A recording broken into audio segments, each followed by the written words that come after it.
allez-y, allez-y, ça vaut vraiment le coup.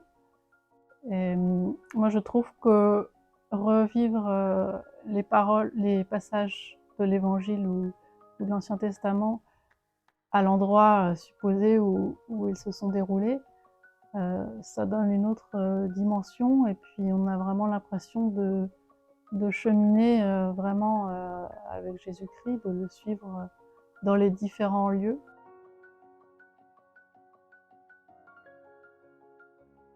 Ah, bonne question.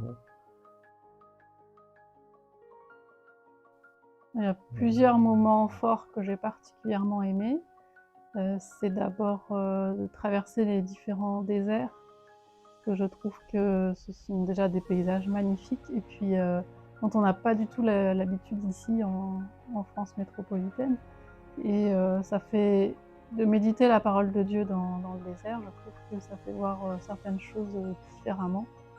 Euh, Par exemple sur le miracle de toute vie. Et puis un autre moment, c'est au Saint-Sépulcre. Moi personnellement, j'ai été vraiment touchée, j'ai ressenti vraiment des choses.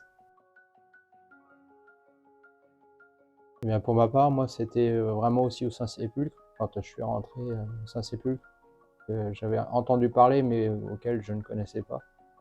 Et là, j'ai senti vraiment la force de Jésus, quoi, par rapport à tout ce qu'il pouvait, à tout ce qu'il avait vécu et ce qu'il pouvait nous donner aussi là-bas. Voilà, ça nous a vraiment fortifiés dans la foi et fait comprendre beaucoup de choses.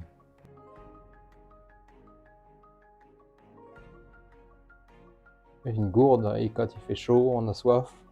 Mais vraiment, il faut, comme a fait Jésus, être simple, au plus simple possible, avec ses sandales et voilà, ses tuniques, et avancer vraiment dans ses pas pour essayer de comprendre ce qui s'est passé là-bas avec lui, et voilà, qui a fait vraiment grandir l'humanité par rapport au monde chrétien et de tous les toutes les civilisations depuis 2000 ans. Enfin, vraiment, on sent encore vraiment sa présence forte, surtout au Saint-Sépulcre.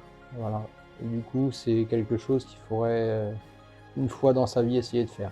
Voilà.